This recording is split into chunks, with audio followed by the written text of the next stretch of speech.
mag-init na tayo ng frying pan. So, lagyan natin ng olive oil. Ininit ko na yan. So, mainit na siya. Yan, kung ilolo ko ng konti, mahirap na mabigla. Yan, umuusok na siya. Ilolo natin. Ngayon, ilalagay na natin yung ating talong. Ayan.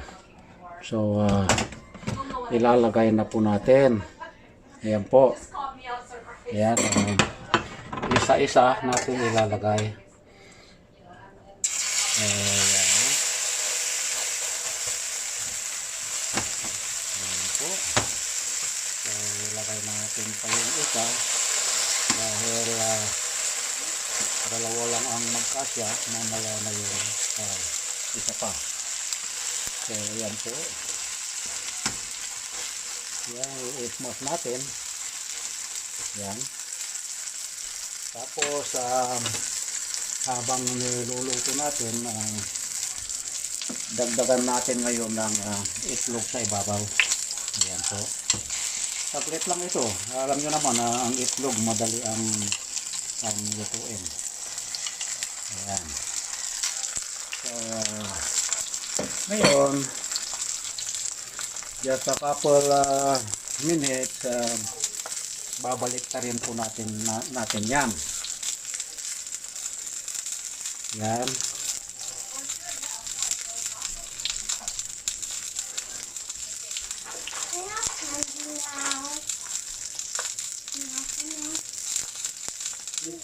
Dito. Ngayon, i-check natin.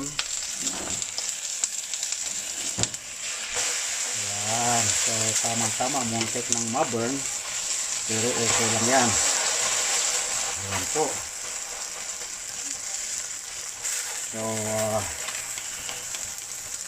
yan. Halos luto na. Tortang talong. At,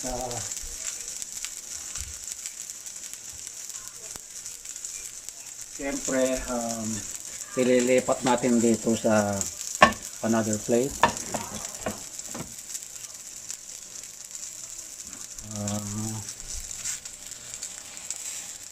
Yan. Tingnan natin sa kabila. Yan, almost.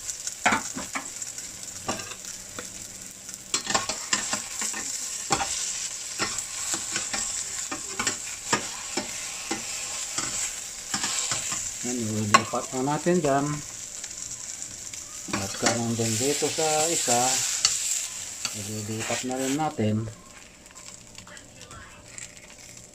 Ayan, so ngayon, dahil na-absorb yung lahat ng oil, so lagyan uli natin ng konting oil para dito sa isa.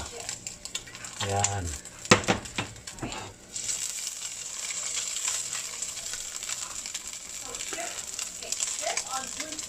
Ngayon, ilalagay na rin natin itong huli. Ayan. I-smash natin. Ayan, ibuhos natin yung natirang konting itlog. Ayan.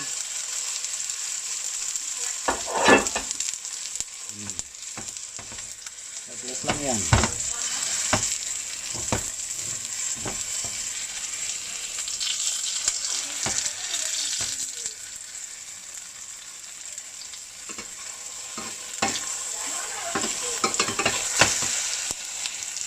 Kamalian ko na lang.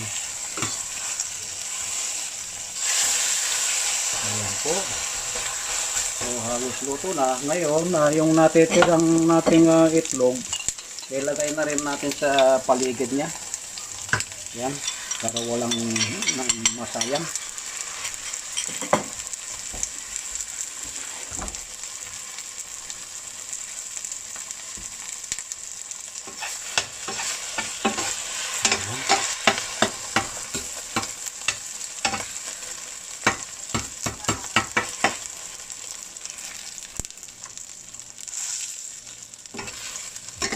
So, balik ta rin natin.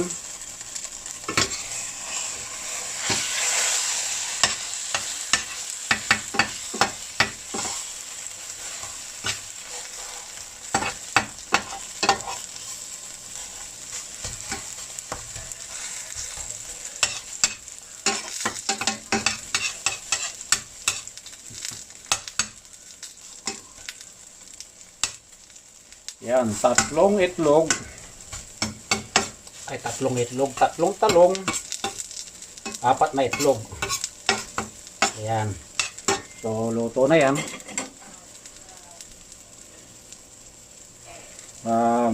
Balik pa rin pa natin ng isang beses. Uy, nagkahiwalay na. Nadurog na. Yan, okay na yan ganyan. Total luto na yung kabila.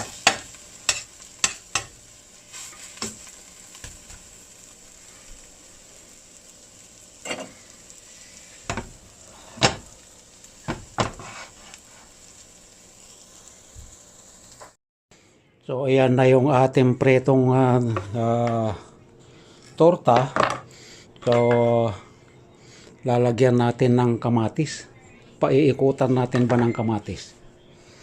Para, ayan.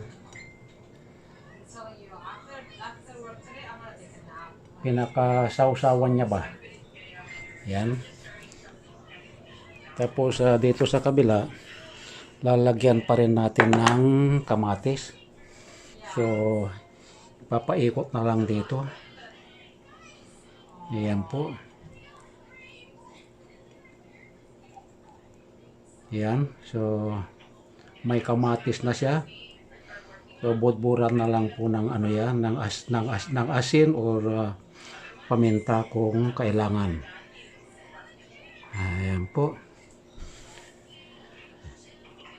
Yan, and then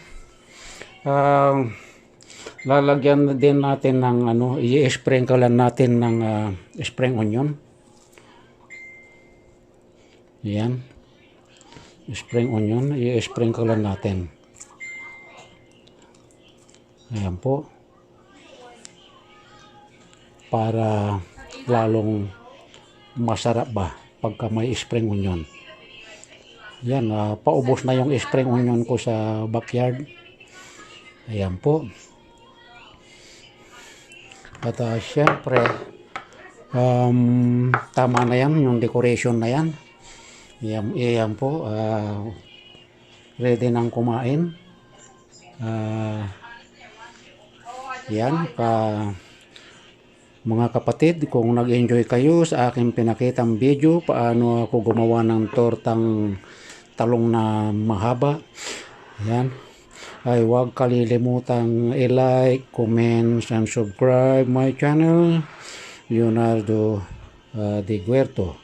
At kung hindi pa kayo updated sa aking channel, ay huwag kalilimutang i-click ang notification bell para updated po kayo lagi sa susunod kong mga video. Tayo po ay kakain na. Ayan po. Ayan, so iniimbita ko kayo mga kapatid na tayo ay magsalo-salo dito sa tortang talong. Ayan po. Ayan. Bye-bye. Siyempre, thumbs up na.